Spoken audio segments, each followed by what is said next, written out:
Hello students, welcome to part 2 of your chapter climate. Students, in this part we are going to discuss about the monsoon. Student, the word monsoon basically it has been derived from the word called mausam, right? And basically we understand the word monsoon means rainfall, maybe the precipitation. Student, basically the monsoon here means that seasonal reversal in the wind direction. That is the actual meaning of geographically the word meaning of monsoon. Now, student, we divide the world in a so many in a number of climatic region. Right now, here we will understand different types of monsoon. Right now, here we'll see that there is a the various elements, right, that we see they makes a small changes in the monsoon. So to understand the mechanism of the monsoon, what we will do, we will take the following important factors. The first factor comes difference in temperature. Student, you see in the summer season what happens, we see in the various parts of the country in like India, Rajasthan, where we have a desert and temperature happens to be grow to reach up to 50 degrees Celsius. But the same time we will see in Pahalgam in Jammu Kashmir, the temperature happens to be only 20 degrees Celsius. So these are differences, right?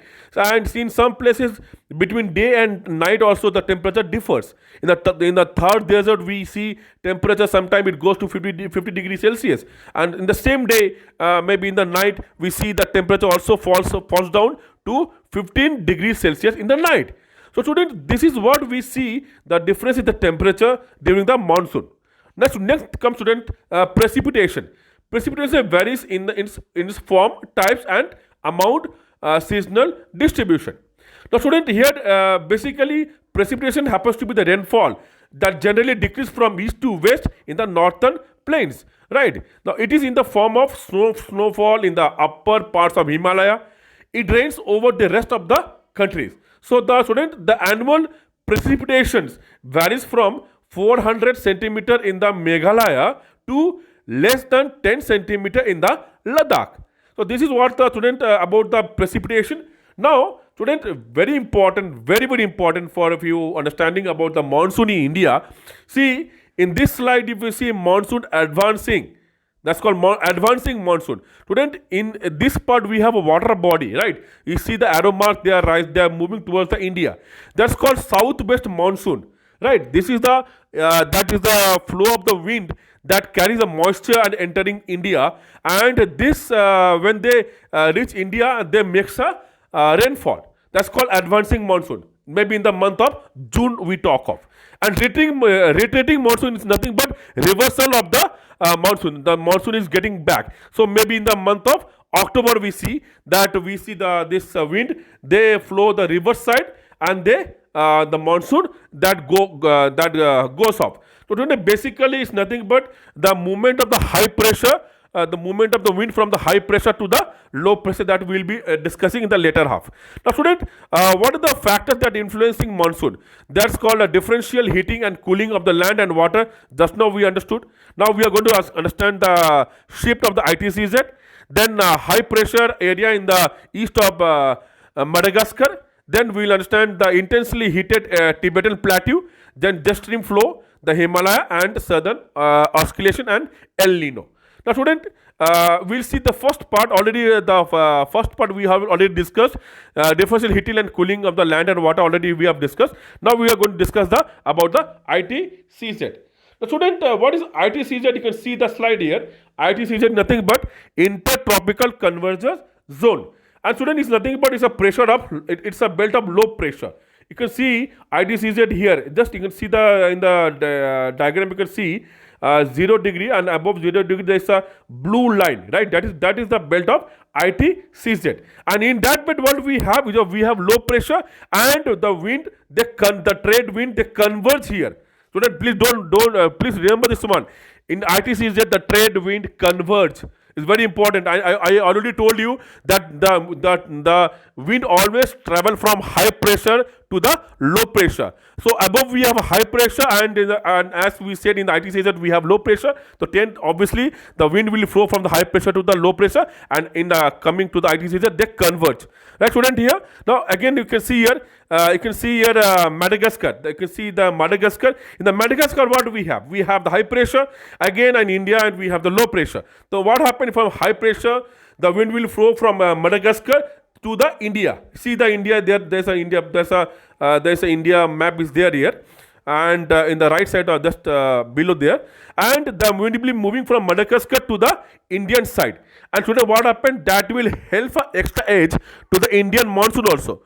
So Madagascar is an island country in the Indian Ocean, approximately 400 kilometers of the coast of Eastern Africa. So student, Madagascar, the movement of wind from high pressure to low pressure in the Madagascar moving to the India, it also plays a very important role, right, in the influencing the monsoon of India. Then comes students intensely heated Tibetan plateau. Students, very important here in the Tibetan plateau. What happens, student? During summer time, it gets really get heated, and the low pressure is get created here. And you can see the student the diagram from the Tibetan plateau, the wind, right, that is moving from the low pressure to the low pressure to the high pressure. And what happens, student, here? Right, that will give a extra edge to the easterly jet stream, and to the that's called Indian monsoon. So student, that is what about the this one, this called this Tibetan plateau. Then comes El Nino. Student, El Nino basically what we understand, if you see the South Africa, in South Africa we see have trade wind, right? In the trade wind, what happens? This is during the El Nino, this non El Nino. I have student here, non El Nino means a normal, right? I'm not. Then I'll talk about the El Nino. In the non El Nino time, what happens? In the South Africa, basically it becomes an advantage to the fishermen to the fishing. And what happens? Trade wind, they will move from here, and they'll come to the Australia, right? And from Madagascar he'll enter to the India. So that also one of the point we see. And student, but in the time of El Nino, right, this westerly trade wind, they become what? They will become this trade wind in the South Africa, they get weakened. They become weak, and as they become weak, it does not favor the fishermen to doing the fishing here. Right, now what happens here? That you see here in the red this column here, the red mark is here, the low pressure get created here, right? And that is also that is what we see the influencing the this called this monsoon. Now student, you can see the next part is called southern oscillation, right student? Now students, we'll understand this El Nino once more. See, normally what happens, the cold current the flow from this along the Peruvian coast, right? So every 2 to 5 years, what we see, a warm current take place, the cold Peruvian current. So that is very important what we understand. These changes in the pressure conditions are connected to the El Nino, and so this phenomena is nothing but referred to as ENSO. And so that's called El Nino southern oscillation. Now student, here we will also understand that is called southern oscillation.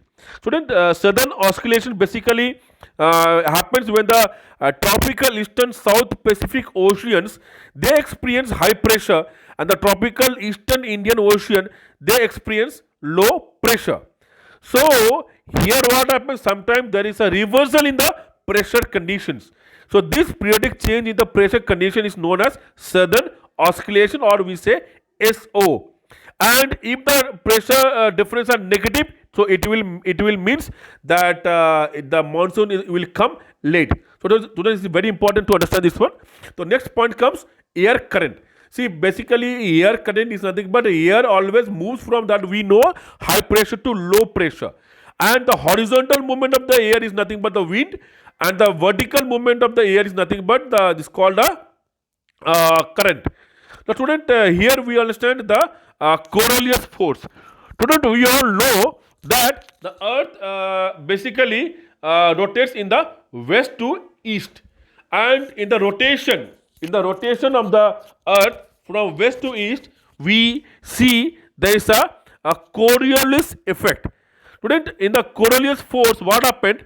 that we see due to the rotation of the earth from west to east, we see that due to this Coriolis force there is a deflecting wind that goes in the right direction in the northern hemisphere. Excuse me. And that goes to the left direction in the southern hemisphere. So then you can see this one already. I have given this diagram for you. You can understand this one here. So student, last part is that why Coriolis force deflects wind. So I have written, it's written here, Coriolis force is a small force due to the rotation of the earth, and the deflection of the wind takes place in the right direction in the northern hemisphere, and southern in the left in the southern hemisphere. So student, this is all about the part 2. Then in the next slide we'll join the part 3.